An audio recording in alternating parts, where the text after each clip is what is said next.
Bon was becoming a real hero very quickly amongst the tougher guys in the audience. They all wanted Bon, the drink, the wild life, they loved him. Scotland Yard said the body of 30-year-old Bon Scott was... Then, in 1980, 5 years after he energized the band, Bon Scott was found dead.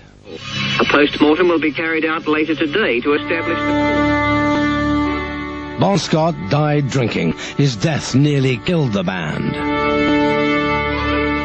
I don't think we'll ever get over that one, It's so hard to believe that the next day they're not there. He'd been part of our lives for a long time, I was a bit numb, I was really a bit numb, really.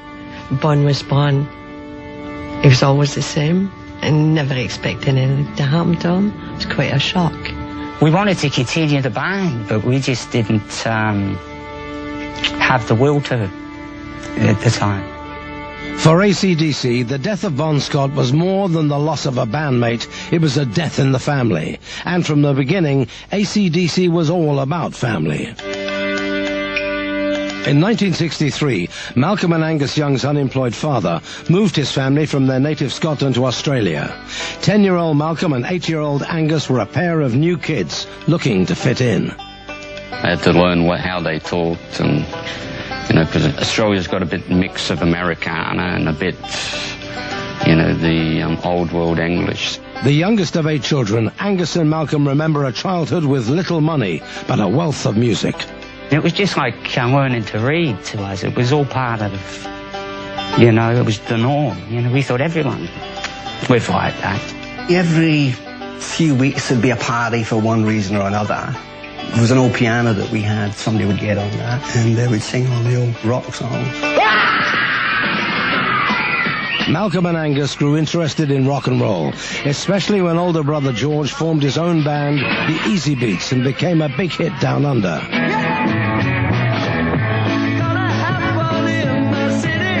At the start of 1967, the Easy Beats scored a hit in America with Friday on My Mind. It went to 16 on the US singles charts. Angus and Malcolm were inspired by their big brother's rise to stardom. Our family had just arrived in Australia, penniless. And 6 months later, you got TV cameras outside the doors, you got a famous brother in a famous band. Eager to follow in their brother's footsteps, Malcolm and Angus quit school and joined separate bands. But in 1973, 20-year-old Malcolm suggested to 18-year-old Angus that they join forces. No, I thought, well, why not? It's better than work, We told our parents we were both in the same band. They said, I'll give you a week to survive, because we fought all the time. When big brother George came home from a concert tour, he was impressed by what he heard. All of a sudden the kid brothers were still the kid brothers, but my God, they knew how to play. Angus and Malcolm's band needed a name to match their high-charged sound. Their Sister Margaret's sewing machine triggered a flash of inspiration. Well, there was a sewing machine that had AC/DC on the back of it, and we would toss around names for weeks, and she just said it one night, and everyone went, that's good. To the brothers, AC/DC implied power and energy, but a local cab driver let them know that AC/DC had another meaning. Hey, you know what that means, don't you? You guys aren't all gay. They said, what? You looking for trouble, pal, He said, no, seriously. Bisexual, it's AC/DC. I go, we better change the name. The name stuck, as did another gimmick, courtesy of Sister Margaret's sewing machine.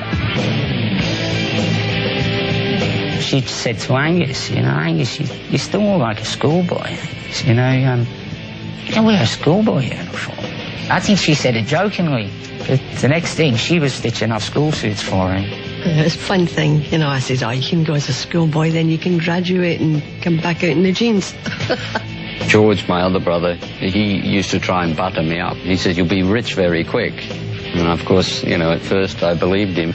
So I thought I'd better earn my keep, In 1974, brother George and fellow Easy Beats band member Harry Vander were producing records for a small Australian label.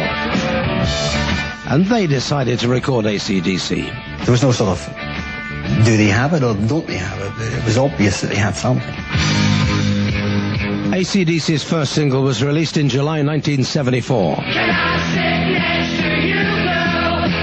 The record was a local hit and led to a small tour, but Malcolm and Angus were not happy with their lead singer, Dave Evans. You know, he'd go on with his makeup and he'd maybe even blow him kisses. We just grew not to like it.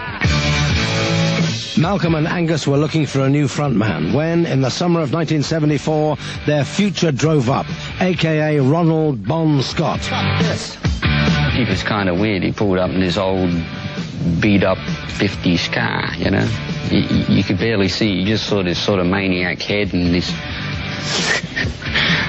you know, this crazy guy coming flying down the road. I'm hot, and when I'm not, I'm cold as ice. Like the Young brothers, Bon Scott was another expat raised in Australia. When we met him for the first time, it was like we'd known him forever. No with Bon, no with us guys. He always became a brother. Bon was a wild child, bound and determined to be a rock star. All he wanted to do was be the singer in a band. You couldn't stop him once he made up his mind. That was what he wanted to do, and he just did it. He dreamed of fame, but generally found trouble instead. By 1974, he'd already served time for assaulting a cop and had recently survived a near-fatal bike crash. Bon had already worked in local bands like the Valentines and Fraternity. To Malcolm and Angus, Bon looked and sounded like a perfect fit for AC/DC.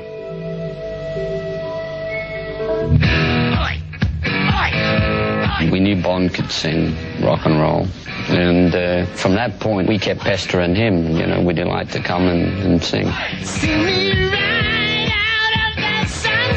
We just said, do you want to join? Without even playing with the guy. That's how confident we were that he was going to work with us. 'Cause I'm TNT, I'm dynamite. Angus and Malcolm had no doubts about hiring Bon Scott to front AC/DC. 2 weeks later, we show up and we go, George, we've got a new singer. And he goes, what? George felt his little brothers had lost their minds. And Bon had a earring with a shark's jaw, I think, hanging off. It was about this big.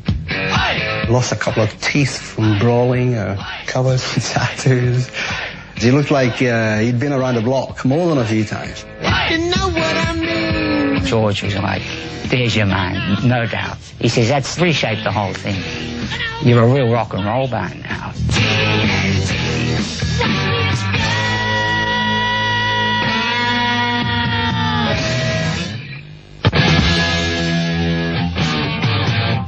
So into the fold came Bon Scott, and with him he brought a whole lot of stage presence. 28-year-old Scott was a perfect fit for AC/DC, hard-rocking and hard-living. His first appearance with the band was to be an omen of some serious hell-raising to come. The first gig, you know, he's got a bottle of bourbon and he just juices it all, you know, and then he's got, you know, there's drugs and everything coming in. And I said to Malcolm, I said, he'll be lucky if he can walk, let alone sing, you know. His behavior may have been one thing, but his performance was not to be overshadowed. And we heard his voice proper then, and thought, geez, that guy's got some voice. He can scream, a great melody, he's got great feel.